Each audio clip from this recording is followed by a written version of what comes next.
हूं दरिया का पानी कि जब भी मरूंगा समुंदर की बनके मैं हलचल उठूंगा।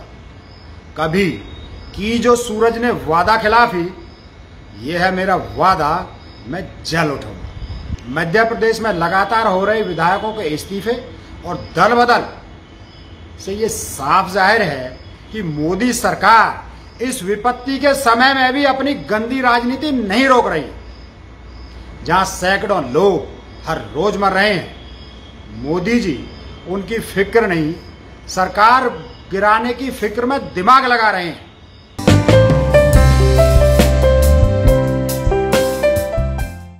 हूं दरिया का पानी कि जब भी मरूंगा समुंदर की बनके मैं हलचल उठूंगा।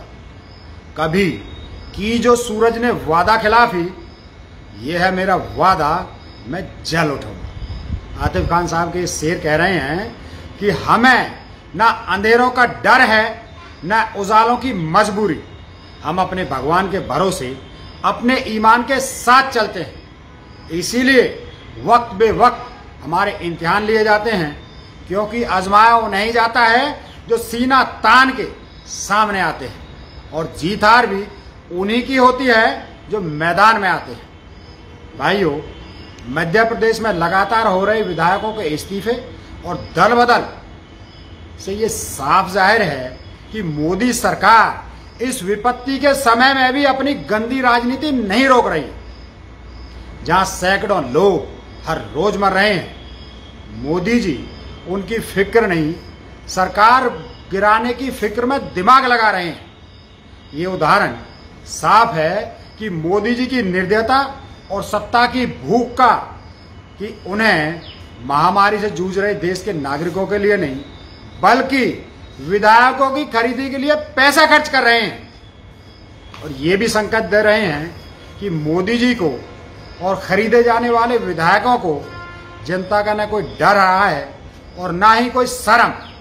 ये लोग खुद को मालिक और जनता को नौकर समझने लगे और जनता को अपनी उंगलियों पर नचाने की कोशिश कर रहे हैं। खैर, इनको सजा तो जनता ही देगी, सबका टाइम आएगा।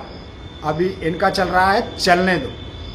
जब जनता का टाइम आएगा तो एक एक धोखे का हिसाब लिया जाएगा। जैसे मोदी जी के रहते मध्य प्रदेश, महाराष्ट्र, छत्तीसगढ़, राजस्थान, पंजाब, झारखंड, पांडिचेरी और पश्चिम बंगाल जैसे राज्यों में भाजपा को जनता ने नकार दिया, और मोदी जी के रहते हुए भी देश के 12 ऐसे राज्य हैं जहां भाजपा का मुख्यमंत्री आज तक नहीं बन पाया। ये सब जनता की ताकत के उदाहरण हैं कि जनता जिसे चाहे बना सकती है तो जिसे चाहे मिटा भी सकती है। जनता से ऊपर खुद को समझने वाले नेता इतिहास में दब कर मर जाते हैं। भाइयों, मेरा आप सभी से और कांग्रेस के मेरे सभी कार्यकर्ताओं और समर्थकों से निवेदन है कि इन जयचंदों के धोखे से बिल्कुल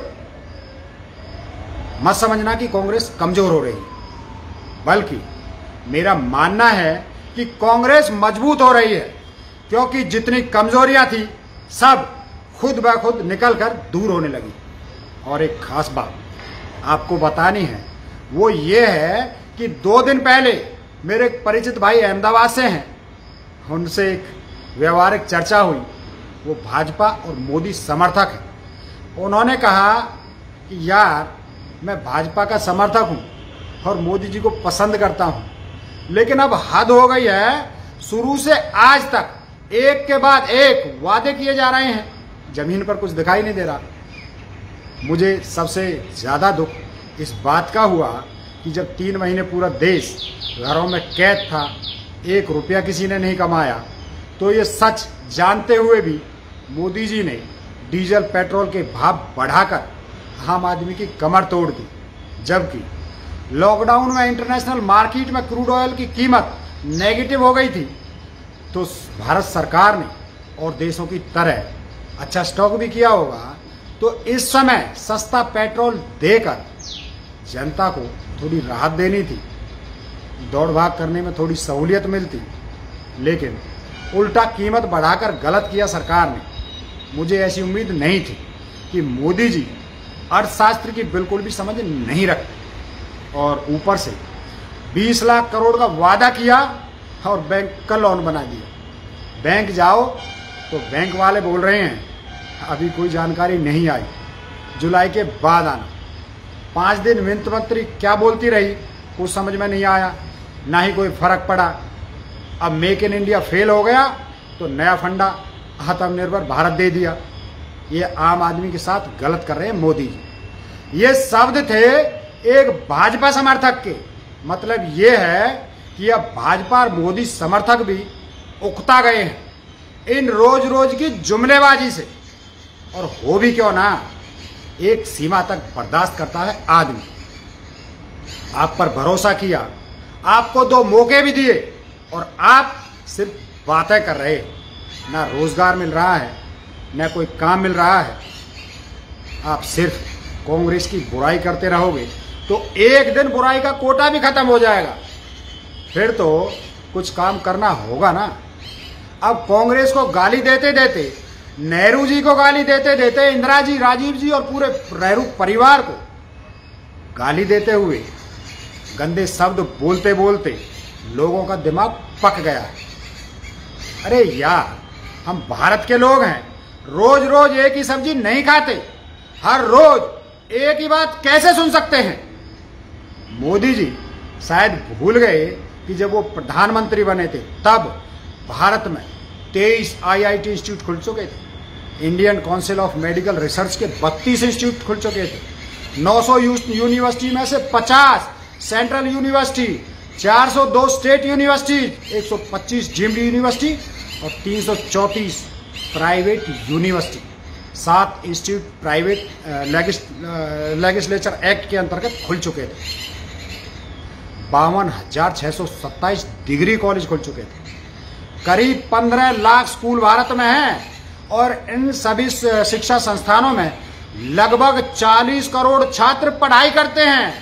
क्या करते हैं? पढ़ाई करते हैं, किताबों में दिमाग लगाते हैं। और ये ऐसे छात्र हैं जो माँ की ममता की मार्केटिंग नहीं करते, घरवाली को छोड़ने की मार्केटिंग नहीं करते, ना ही अपने परिवार के भाई बहनों को अंडरग्राउंड रखने की डरपोक पॉलिसी पर चलते हैं। और सबसे बड़ी बात ये, अपनी मार्कशीट छुपाते नहीं हैं, सीधे मुंह पर मारते हैं। इन लोगों को आपने 6 साल से पागल बना रखा है, पर अब सिर्फ नफरत सुन सुन के आदमी पक चुका है।